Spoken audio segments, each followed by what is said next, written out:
If you're a recovering addict, then this video is for you. This is what I call the key to recovery.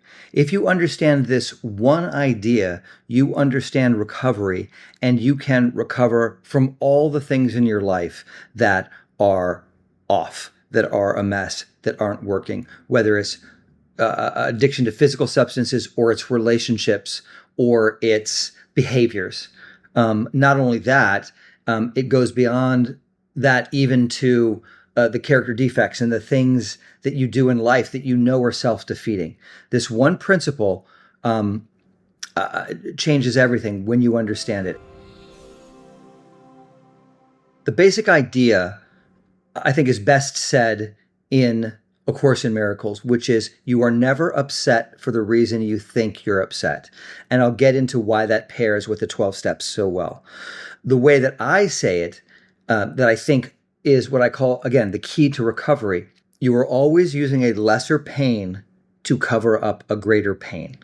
Now, I don't know how that hits you, but if you understand that one idea, then you really have a grasp on recovery, because recovery is not all of these different things. It's not all these different steps and different things you have to do. And yes, I'm a big believer in the 12 steps. I'm a huge fan of it. And they're all the things you do in there, but they all actually come down to the same thing, this one idea.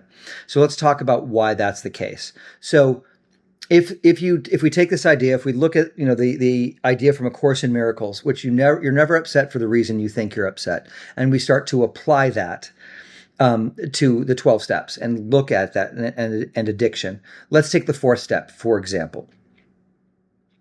The fourth step essentially is, I am mad at this person. Okay? I'm mad at this person. But if you do the fourth step correctly and you get down to it, what you discover is the reason you are mad at this person is because you are trying to avoid feeling a feeling that you don't want to feel inside of you. And it's easier to blame somebody else. That's the essence of every resentment. Every resentment is, there's something that's too difficult for me to feel. And so it's easier to live in the sort of victimhood / anger drug complex than it is to be with my own feelings. And so those feelings might be something like, it might be something along the lines of, I'm angry at this person because they never listened to me, right? But the reason that hurts is because deep down, it triggers this feeling of I'm worthless and nobody loves me, right? And that's the real pain. And then in the 12 steps, when we see our part, we see that I'm not really listening to me or paying attention to me because I keep going to this person who's not available, right? And so there's this wound here, and the whole point of the fourth step is to help you get down to that and see that and release that. And then that way you don't have to project it onto somebody else anymore, right? So that's one example. Now let's take a look at character defects that we see in like 6 and 7. So the whole point of this is I'm doing, and I don't call them character defects, I call them character defenses, right? Because that's what they really are. They're these behaviors that are actually designed to try to protect us, right? From other people when we don't really need protecting. But we're protecting ourselves because we have this idea that we need to be protected.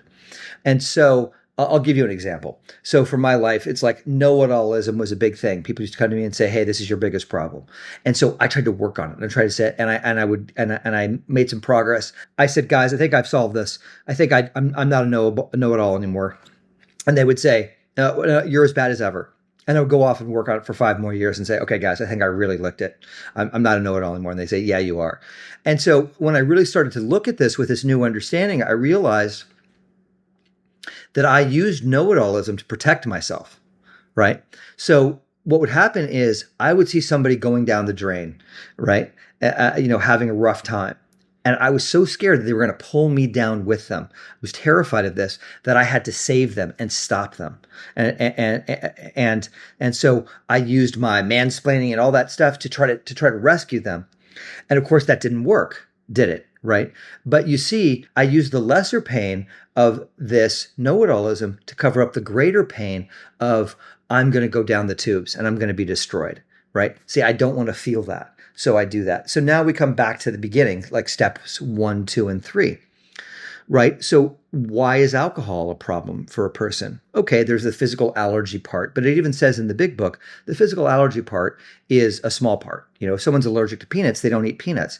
Why is if somebody is allergic to alcohol? Sure, there's this component that pulls them back, but the real problem centers in the mind is what they say. And if you go to like very evolved, AA meetings and such, you're going to hear concepts like this. It says in the big book, it says the bottle is only a symptom. And I like it said this way: the bottle is a solution. And this is any addiction. Any addiction is the solution to the real problem. What's the real problem? The real problem is there's this pain inside of me, this pain that's caused by childhood trauma that I can't handle, and these ideas that I'm terrible or I'm worthless, and the drug or the behavior, whatever, numbs me out and soothes me so I don't have to feel that.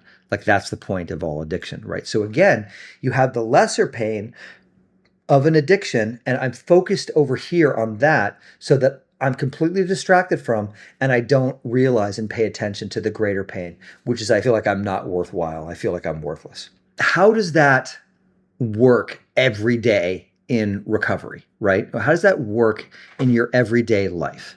So the way that it works is this: there's never a moment when you're upset that you are upset for the thing you're upset about. So going back to A Course in Miracles, you're never upset for the reason you think you're upset. So what does that mean? So that means when somebody cuts you off in traffic, you're not upset because they cut you off in traffic. You're upset because they disrespected you. And why is that a problem? Or whatever it is for you. You might have a different phrase. It's just like, he's making me not safe. You're going to have your own reason of why that upsets you. And I will bet you, and I sit down with people and you want to take the bet, I can show you where this comes from in your childhood. Because it does. It comes from your childhood. So if you have this thing of being disrespected, you either felt like your mother or your father or somebody close to you, a sibling, disrespected you, right? And so really, this situation where it looks like I'm just mad because this guy cut me off is really, that's just a trigger.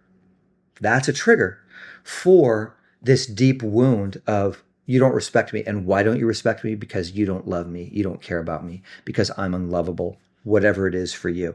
And there's this tremendous amount of pain. So this little thing, I always say, there's the tip of the iceberg. That's what we're seeing. There's no small feelings that aren't connected to this big trauma underneath, right? And so when you start to understand that all your upsets and everything in your life comes down to this, then you start to enter a whole new way to heal these things. You start to become very interested in the pain that you're in, and you start to deal with the actual original pain. Because if you notice, your disease wants you to focus on the guy who cut you off. It wants you to think about that guy, and it wants you to seek revenge on him, because it's trying to take you so far away from this pain that you have inside, right? It's trying to get you out of there because this is not safe. This pain you feel like is going to kill you or destroy you or drive you insane, right? So this becomes a way to, it talks about in the 12 and 12 is like working these steps as a way of life. And that enables the sufferer to become happily and usefully whole. That's a paraphrase. That's the idea though, right?